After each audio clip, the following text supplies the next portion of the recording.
हाँ, hello friends, कैसे हैं आप? काफ़ी टाइम बाद मैं वीडियो बना रही हूँ। तो आज हम बात करेंगे डिवाइन फेमिनिन और मस्कुलिन के बारे में। एक्चुअली मैं भी काफ़ी टाइम से इस जर्नी में हूँ। मेरी जो जर्नी स्टार्ट हुई थी वो हुई थी 2020 में। 2020 में मेरा ये जर्नी स्टार्ट हुआ। तो अभी हम एनर्जी की बात कर लेते हैं कि जो डिवाइन फेमिनिन अवेकेंड हो चुकी हैं उनकी क्या एनर्जी है। सबसे पहले मैं आपको अपनी टी शर्ट दिखा देती हूँ। ये देखिए, ये मैंने मार्केट से लिया है और इस पे लिखा है ट्विन सोल्स। तो बाय चांस मुझे ये मिल गया और मुझे अच्छा लगा। तो ये काफ़ी प्यारा टी शर्ट है और ट्विन कपल्स इस पे हैं, तो मैंने इसको खरीद लिया। तो हम बात करते हैं एनर्जी की। अभी जो अवेकन डिवाइन फेमिनिन है उनकी जो एनर्जी चल रही है वो ये है कि जो डिवाइन फेमिनिन है वो कम चीज़ों में अब कॉम्प्रोमाइज़ करने को बिल्कुल भी रेडी नहीं है। पहले क्या होता था कि जो डिवाइन फेमिनिन है वो अपने से कम चीज़ों में कॉम्प्रोमाइज़ कर लेती थी, जॉब में या घर या फिर बिजनेस या फिर फाइनेंस में, और छोटी छोटी चीज़ों में भी वो कॉम्प्रोमाइज़ कर लेती थी कि चलो ये नहीं तो ये ठीक है, इतना ही ठीक है, इतना ही काफ़ी है। वो एडजस्टमेंट कर लेती थी। लेकिन अब अवेकनिंग के बाद क्या हो रहा है कि जो डिवाइन फेमिनिन है वो कम चीज़ों के साथ कॉम्प्रोमाइज़ नहीं करना चाहती। उनको हर चीज़ बढ़ के चाहिए, क्योंकि उनको अपनी वैल्यू समझ में आ गई है। उन्हें समझ में आ गया कि वो कहाँ स्टैंड करती हैं। उन्हें ये पता चल गया है कि उनके अंदर क्या क्वालिटीज़ हैं, क्या पावर्स उनके अंदर फ्लो कर रही हैं। तो ये बहुत अच्छी बात है गाइस कि अब जो है डिवाइन फेमिनिन जो अवेकन्ड हो चुकी हैं वो अपनी वैल्यू समझ चुकी हैं कि उनकी वैल्यू क्या है। पहले क्या होता था, डिवाइन फेमिनिन हर चीज़ में कॉम्प्रोमाइज़ कर लेती थी। इवन डीएम के साथ भी उन्होंने बहुत कॉम्प्रोमाइज़ किया। डिवाइन मस्कुलिन के साथ वो कॉम्प्रोमाइज़ करके चलती थी। लेकिन अब वो डिवाइन मस्कुलिन के साथ भी कॉम्प्रोमाइज़ करने को रेडी नहीं है। उनको अगर डिवाइन मस्कुलिन चाहिए तो पूरी तरह से फुली अवेकन चाहिए, कमिटेड चाहिए। अदरवाइज़ वो डिवाइन मस्कुलिन को एक्सेप्ट करने के लिए बिल्कुल भी रेडी नहीं है।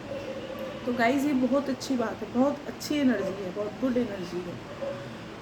सेकेंड थिंग कि अगर डिवाइन फेमिनिन अब क्योंकि अवेकन डिवाइन फेमिनिन है तो उनके फाइनेंसेस बहुत इम्प्रूव हो रहे हैं। वो सोल्स जो है आगे बढ़ रही हैं। उनकी सोच जो है वो डेवलप हो चुकी है। अब वो जो है चीज़ों को बहुत जजमेंटल देखती है, कहाँ मुझे फ़ायदा है, कहाँ फ़ायदा नहीं है, कहाँ लॉस है, ये सारी चीज़ें वो अब जो है जज करती हैं। अगर वो किसी जॉब में है और उन्हें लगता है कि ये जॉब उनके लिए ठीक नहीं है, वो इससे बेटर डिज़र्व करती हैं, तो वो उससे बेटर के लिए प्रयास कर रही हैं, कोशिश कर रही हैं, और ये बहुत अच्छी बात है। पहले ऐसा नहीं होता था। पहले जो है डिवाइन फेमिनिन जो उनके लिए बेटर होता था, शायद उसके लिए वो कोशिश ही नहीं करती थी। वो रिस्क टेकर नहीं थी, वो रिस्क ही नहीं लेना चाहती। उन्हें ये लगता था कि शायद मैं इस चीज़ के लायक नहीं हूँ, शायद मैं ये नहीं कर पाऊँगी, शायद ये मुझसे नहीं होगा, या मैं फेलियर हो जाऊँगी, या मैं इस चीज़ को जो है क्रॉस नहीं कर पाऊँगी। बट अब ऐसा नहीं है। अब वो रिस्क लेने के लिए रेडी है। अब वो जान चुकी है कि इस चीज़ को, इन चीज़ों को मैं क्रॉस कर सकती हूँ, मैं रिस्क ले सकती हूँ, लाइफ में मैं बड़े काम कर सकती हूँ। और जो है मेरे अंदर बहुत काबिलियत है, बहुत मेरे अंदर जो है बहुत क्वालिटीज़ हैं, उसके अकॉर्डिंगली वो खुद को जो है आगे डिसीज़न ले रही है। तो ये जो मुझे डिवाइन फेमिनिन की ये जो एनर्जी जब मुझे टच हुई तो मुझे बहुत अच्छा लगा, क्योंकि अब एक डिवाइन फेमिनिन ने अपनी लाइफ में जितना सेक्रीफाइस किया है गाइस, इतना सेक्रीफाइस कोई नॉर्मल फेमिनिन नहीं कर सकती। बहुत बड़े बड़े टेस्ट और बहुत बड़े ट्रिगर्स से होकर के डिवाइन फेमिनिन इस स्टेज पर पहुंची है। किसी को 2 साल लगे हैं, किसी को 4 साल लगे हैं, किसी को 5 से 8 साल भी लगे हैं। तो अब जो एनर्जी है डिवाइन फेमिनिन की, बहुत ब्यूटीफुल एनर्जी है, बहुत ब्यूटीफुल एनर्जी है। डिवाइन ने जो है इस एनर्जी में लाने के लिए डिवाइन फेमिनिन को बहुत चीज़ों से गुजारा है, बहुत सारे टेस्ट और ट्रिगर से उनको गुजरना पड़ा है, बहुत बड़े बड़े जिसे कहते हैं बड़ी तपस्या, बड़े ही स्ट्रगल से उनको गुजरना पड़ा है। बचपन से तो वो गुजर ही रही थी, लेकिन ये जो अवेकनिंग का टाइम था ये भी बहुत टफ था उनके लिए। तो अब जो है आगे जो है उनके लिए डिवाइन और नए रास्ते खोल रहे हैं। जैसे जैसे वो आगे बढ़ेंगी, डिसीज़न लेती जाएंगी, वैसे वैसे जो है उधर उनके डिवाइन मस्कुलाइन भी आगे प्रोसेस करते जाएंगे।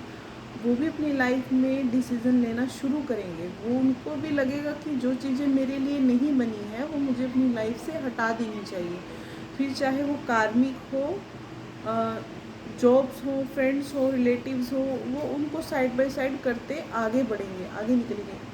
अभी डिवाइन फेमिनिन जिस एनर्जी में है वो खुद के लिए जी रही है, वो अपने आउटकम्स पर ध्यान दे रही है, वो अपनी ब्यूटी पर ध्यान दे रही है, वो अपनी फाइनेंस पर ध्यान दे रही है, वो अपनी जो है चीज़ों को लेके बहुत सीरियस हो गई है कि मुझे कपड़े कैसे पहनने चाहिए, मुझे मेरी पर्सनैलिटी कैसी होनी चाहिए, मेरा वे ऑफ टॉकिंग कैसा होना चाहिए, मुझे इवन 3D रियलिटी से जो चीज़ें बिलोंग करती हैं उनमें भी वो काफ़ी इम्प्रूवमेंट लेके आ रही है, क्योंकि उनके अंदर इम्प्रूवमेंट आई है इसलिए बाहर भी आउटकम्स नज़र आ रहे हैं। इसलिए अब वो जो है शाइन कर रही है, सोसाइटी में, समाज में चमक रही है, लोग उनकी तरफ अट्रैक्ट हो रहे हैं, लोग उनके जैसा बनना चाहते हैं। बहुत ज़्यादा सहन शक्ति डिवाइन फेमिनिन के अंदर आ गई है, बहुत ज़्यादा जो है डिवाइन फेमिनिन अब जो है ये कह लीजिए कि नेगेटिव पैटर्न से बाहर आ चुकी है। तो लोग हैरान हैं देख के इस डिवाइन फेमिनिन को कि ये इतनी मतलब कोई लेडी इतनी स्ट्रॉन्ग कैसे हो सकती है, क्योंकि नॉर्मली हमारे आसपास जो लोग हैं वो नहीं पहचान पाते कि वो डिवाइन फेमिनिन है, या मतलब उसकी शक्तियों को वो नहीं देख पाते हैं। तो गाइज़ ये एनर्जी थी, और फिर हम मिलेंगे एक नई एनर्जी के साथ। Bye bye, take care, God bless you all, thank you.